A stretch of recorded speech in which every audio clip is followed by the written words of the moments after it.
আমরা অর্গাননেরই আলোচনা করছিলাম স্থানীয় ব্যাধি অর্থাৎ লোকাল ডিজিজ। এই লোকাল ডিজিজে কি করে আরোগ্য করতে হয়, লোকাল ডিজিজ কি আভ্যন্তরীণ প্রাণ শক্তির সাথে বা শরীর আভ্যন্তরের সাথে কি যোগাযোগ আছে, এদের উপশম করলে কি হয়, এই ধরনের রোগগুলিকে চিকিৎসা করার পদ্ধতি এবং নিয়ম কি, এ সমস্ত নিয়েই আলোচনা করছিলাম। যদিও এই আলোচনা কিন্তু এখনো শেষ হয়নি। আমরা এখন 200 নম্বর অর্গাননের সূত্রটা নিয়ে আলোচনা করছি। যদি ইহা এখনো বর্তমান থাকিয়া আভ্যন্তরীণ চিকিৎসার নির্দেশ করিতে পারিত, তবে সমগ্র রোগের সদৃশ বিধানসম্মত ঔষধ আবিষ্কার হইতে পারিত এবং তাহার আভ্যন্তরিক প্রয়োগ সত্ত্বেও স্থানীয় বিকৃতি অপরিবর্তিত অবস্থায় বর্তমান থাকিয়া দেখাইতে পারিত, আরোগ্য তখনও সম্পূর্ণ হয় নাই। কারণ লোকাল ডিজিজে যে আমরা স্থানিকভাবে মলম লাগাই বা এক্সটার্নাল ইউজ করি, তাতে করে অনেক সময় সেই রোগ ফলগুলি বা সেই লক্ষণগুলি চাপা পড়ে যায়, তাতে আমরা প্রতারিত হই। এই কথাগুলি আমার আগের কয়েকটা সূত্রের মধ্যে আলোচনা করা আছে। তা বলা হচ্ছে, যদি এই লক্ষণগুলি এখনো বর্তমান থাকতো, সেই ক্ষত হোক, আঁচিল হোক, চুলকনি হোক, পাসরা হোক, বা বাতের ব্যথার স্থানিক কোনো ব্যথা হোক, মলদ্বারের ফাটা হোক আর অস্ত্র হোক, এগুলি যদি লোকাল ট্রিটমেন্ট না হতো, তাহলে রোগীর এই লক্ষণগুলির সাথে আভ্যন্তরীণ ট্রিটমেন্টটাও সম্ভব হতো। আরোগ্য তখনও সম্পূর্ণ হয় নাই। কিন্তু যখনই ইহা স্বস্থানে থাকিয়া আরোগ্য হয়, তখন রোগীটি সম্পূর্ণরূপে নির্মল হইয়াছে, সমগ্র রোগ হইতে স্ফীত আরোগ্য পূর্ণভাবে সাধিত হইতেছে। ইহারই প্রকৃত প্রমাণ পাওয়া যায়। ইহাই সর্বতভাবে আরোগ্য লাভ করিবার পক্ষে অমূল্য এবং অপরিত্যাজ্য সুবিধা। অর্থাৎ প্রাণ শক্তি সুস্থ হলে বাহ্যিক লোকাল ডিজিজগুলি আরোগ্য হয়ে যাবে, এটাই আমাদের প্রমাণের একটা বড় পথ। অর্থাৎ লোকাল ডিজিজটা এখনো আছে, তার মানে শরীর আভ্যন্তরটা এখনো পূর্ণাঙ্গ সুস্থ বা আরোগ্য হয়নি। যখন আভ্যন্তরীণ ওষুধ প্রয়োগের মাধ্যমে প্রাণ শক্তি, রোগ শক্তি দ্বারা আক্রান্ত যেটা ছিল, সেটা যখন দূরীভূত হয়ে রোগী সুস্থ হবে, তখন তার রোগগুলি, বহিরঙ্গের রোগগুলিও অদৃশ্য হবে। তাই আভ্যন্তরীণ ওষুধ প্রয়োগে অদৃশ্য হওয়ার আগে যদি আমরা এক্সটার্নাল ইউজ করে সেই রোগগুলিকে দমন করে দিই বা চাপা দিয়ে দিই, তাহলে কিন্তু আমরা প্রচারিত হই। এটা কখনোই আমাদের উচিত নয়। অন্তত একজন আদর্শ হোমিওপ্যাথি ট্রিটমেন্ট লোকাল ভাবে কোনো এক্সটার্নাল ইউজ, মলম, মালিশ এগুলি করার জন্য উপদেশ দেন না। আমরাও তাই করব। এবার আমরা 201-এ কি বলা হয়, ইহা প্রত্যক্ষ দেখা যায়। মানবের জীবনী শক্তি যখন এরূপ চিররোগ কর্তৃক অভিভূত হইয়া পড়ে, যাহাতে ইহা স্বকীয় স্বাভাবিক শক্তি বলে পরাভূত করিতে অসমর্থ, অর্থাৎ প্রাণ শক্তি যখন এই রোগ শক্তিটাকে নিজের ক্ষমতায় আরোগ্য করতে পারে না, তখন বাহ্যদোষে একটি স্থানীয় ব্যাধির উৎপাদন করিয়া প্রথা অবলম্বন করে, কেবলমাত্র এই উদ্দেশ্য যে এই অঙ্গটি মানব শরীরের পক্ষে অপরিহার্য নয় বলিয়া ইহাকে অসুস্থ অবস্থায় রাখিয়া যদি আভ্যন্তরীণ রোগকে প্রশমিত করিয়া রাখিতে পারে। অর্থাৎ আভ্যন্তরীণ রোগ শক্তিকে সদৃশ বিধানে যদি আরোগ্য সম্ভব না হয়, তাহলে প্রাণ শক্তি কিছু লোকাল ডিজিজ উৎপন্ন করে। অর্থাৎ সে দেখাতে চায় আমি আভ্যন্তরীণ ভাবে অসুস্থ, এবং সেই লোকাল ডিজিজটা আমরা আলাদা করে মনে করা আমাদের কোনো ব্যাপার নয়। অন্তত হোমিওপ্যাথিতে আমাদের লোকাল ডিজিজগুলি আলাদা করে কোনো চিন্তা ভাবনা করা উচিত নয়। এই যে লোকাল ডিজিজটা, এটা আভ্যন্তরীণ রোগেরই একটা প্রকাশ মাত্র। এটা আমাদের বারবার করে মনে রাখতে হবে। আচ্ছা, যাহা অন্যথায় জীবন পরিচালন যন্ত্রকে যন্ত্র সমূহকে ধ্বংস করিতে উদ্যত হয়, অর্থাৎ যখন এই রোগ লক্ষণগুলি বহির অঙ্গে প্রকাশ করে দেয়, অর্থাৎ আভ্যন্তরীণ যে ভাইটাল অর্গানগুলি আছে সেই অর্গানগুলিকে বাঁচিয়ে রেখে তাদেরকে বেশি আক্রান্ত হতে না দিয়ে কম প্রয়োজনীয় যন্ত্রাংশে বা বহিরঙ্গে চর্মের উপরে বা অন্যান্য কোথাও রোগ লক্ষণগুলি প্রকাশ করে দেয়, অর্থাৎ যতদিন বহিরঙ্গে এই ধরনের রোগ লক্ষণগুলি প্রকাশ থাকবে ততদিন সাধারণত সেই রোগীটা মুখ্য ক্রিয়ার মধ্যে দিয়ে চলবে।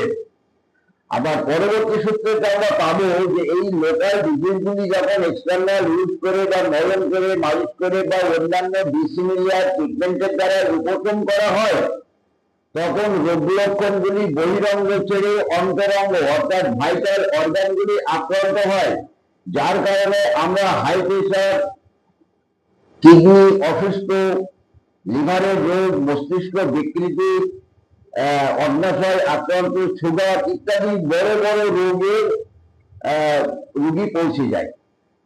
তাই আমরা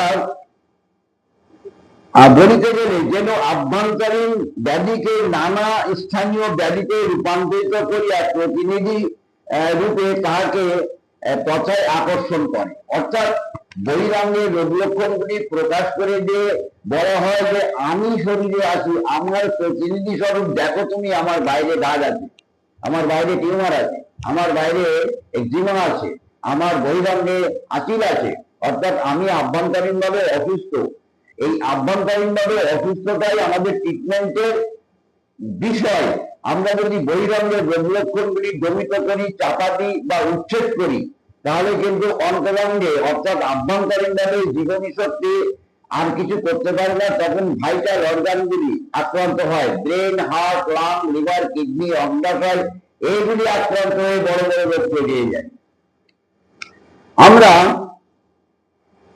101 নিয়ে আলোচনা করছি। এই রূপে কিছুদিনের জন্য স্থানীয় ব্যাধি আভ্যন্তরীণ ব্যাধিকে শান্ত রাখে, আভ্যন্তরীণ ব্যাধিকে শান্ত রাখে, বহিরঙ্গে রোগ লক্ষণ প্রকাশ করে দিয়ে, কিন্তু তাহাকে আরোগ্য করিতে বা বস্তুত প্রশমিত করিতে পারে না। বহিরঙ্গে রোগ লক্ষণগুলি প্রকাশ করে দিয়ে আভ্যন্তরীণ ব্যাধিটাকে একটু প্রশমিত করে, আরোগ্য করতে পারে না। এই স্থানীয় বিকৃতি যাহাই হোক, সমস্ত ব্যাধি একটি অংশ ব্যতীত আর কিছুই নয়। এই লোকাল ডিজিজটা যাই হোক না কেন, সেটা যে আভ্যন্তরীণ রোগেরই একটা ফল মাত্র। আভ্যন্তরীণ রোগের সাথে যে বহিরঙ্গের এই রোগ লক্ষণের একটা প্রচন্ড কানেকশন আছে, এটা আমাদের ভুললে চলবে না। বলা হয় ব্যাধির একটি অংশ ব্যতীত আর কিছুই নয়। যান্ত্রিক জীবনী শক্তি কর্তৃক একদিকে বর্ধিত অংশ মাত্র, যা অপেক্ষাকৃত অল্প মারাত্মক স্থানে মানে রাজ্য দেশে আভ্যন্তরীণ ব্যাধি প্রশমার্থ স্থানান্তরিত হয়।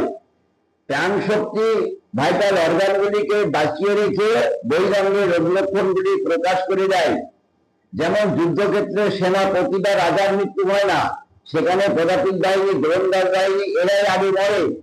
তাই ভাইটাল অর্গান বলতে এখানে ওই সেনাপতি বা রাজা আর গোলন্দাজ বাহিনী ওই দুটো চারটি মরে গেলে কোনো অসুবিধা নেই।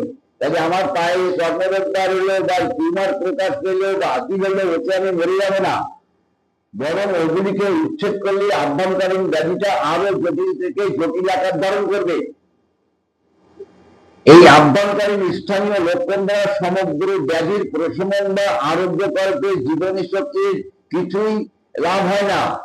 যদিও এই বহিরঙ্গের রোগ লক্ষণগুলি প্রকাশ করে দিলে জীবনী শক্তির কিন্তু তাতে লাভ হয় না, তবুও জীবনী শক্তিটা করে, বরং আভ্যন্তরীণ ব্যাধি ইহা সত্য ক্রমশ বাড়িয়া চলিতে থাকে।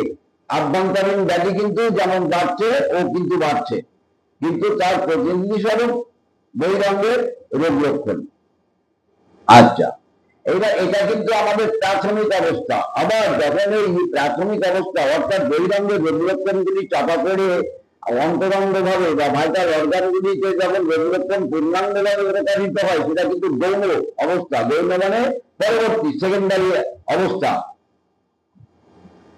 বলা হচ্ছে বর্ধিত আভ্যন্তরীণ ব্যাধির প্রতিনিধি স্বরূপ যাহাতে এখনো থাকিয়া তাহাকে দমন করিতে পারে তাহাই করে, মানে চেষ্টা করে ত্যাগ শক্তি বহিরঙ্গের রোগ লক্ষণগুলি যতক্ষণ থাকে ততক্ষণ আমি অন্তত খানিকটা ভালো থাকবো।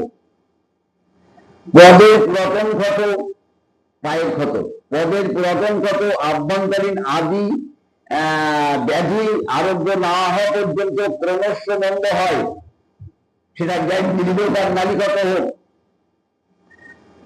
প্রাথমিক ক্ষত আভ্যন্তরিক উপদাংশ আরোগ্য না হওয়া পর্যন্ত বর্ধিত হতে থাকে। আভ্যন্তরীণ ভাবে সিবিডিক মাইজাম যদি বিকৃত না হয়, তাহলে বহিরঙ্গের ওই রকম সিবিডিক মাইজাম কর্তৃক যে ক্ষতগুলি আছে সেই ক্ষতগুলি বাড়তে থাকে। ডুমুর আকৃতির অর্বুদ সমূহ প্রমেহ আরোগ্য না হওয়া পর্যন্ত বৃদ্ধি হইতে পাইতে বা উৎপন্ন হইতে থাকে। আভ্যন্তরীণ ভাবে সাইকোমাইজাম যদি সত্যি বিকৃত না হয়, তাহলে আচিলগুলি বা টিউমারগুলি ক্রমান্বয়ে বাড়তে থাকবে, একটার পরে একটা হতেই থাকবে। তাদের উচ্ছেদ করে আভ্যন্তরীণ রোগটাকে বৃদ্ধি করার কোনো যুক্তি নেই। বলা হচ্ছে কারণ কালক্ষেপের সঙ্গে সঙ্গে সাধারণ আভ্যন্তরীণ ব্যাধিটিও বর্ধিত হতে থাকে। এদেরকে যদি চিকিৎসা না করে ফেলে রাখা যায়, তাহলে আভ্যন্তরীণ ব্যাধিটা বৃদ্ধি হয় এবং তার থেকে আরো মারাত্মক হয় এই লোকাল ডিজিজকে উপেক্ষা করে মলম লাগানো, ছুরি চালানো, পুড়িয়ে দেওয়া, অপারেশন করা বা কোনো এক্সটার্নাল ইউজ করা করে সেই লক্ষণকে দূর করে দেওয়া শব্দের অর্থ আভ্যন্তরীণ ভাইটাল অর্গানের বড় বড় রোগগুলিকে ডেকে আনা, অর্থাৎ চোখ চালিয়ে ডাকাতের আমদানি করা হয়। তাহলে নিশ্চয়ই তোমরা বুঝতে পারছো যে প্রকৃতার্থে হোমিওপ্যাথি চিকিৎসা বিজ্ঞানে এক্সটার্নাল ইউজ করার কোনো মানে নেই। এক্সটার্নাল ইউজ করে লক্ষণগুলি চলে গেলে আভ্যন্তরীণ ব্যাধিটা আরোগ্য হলো কিনা তাতে যেমন আমরা প্রচারিত হই, ঠিক তদনুরূপ ভাবে যদি চাপা পড়ে যায়, তাহলে ভাইটাল অর্গানগুলি আক্রান্ত হয়ে নানান ব্যাধি উপস্থিত হয়। আজ 50-60 বছর ধরে দেশে এত পুরাতন রোগের ছড়াছড়ি, এত হার্ট ডিজিজ, এত হাই প্রেশার, এত সুগার, এত দাঁত, এর কারণ কি? ছোট ছোট রোগ লক্ষণগুলিকে জমিত করা বা চাপা দেওয়ার পরিণাম ফল আজ এমন ভাবে দূরীভূত মানে প্রকাশিত হচ্ছে। ইয়া পুরাতন রোগের একটা মূল কারণ। ঠিক আছে, তাহলে করতো।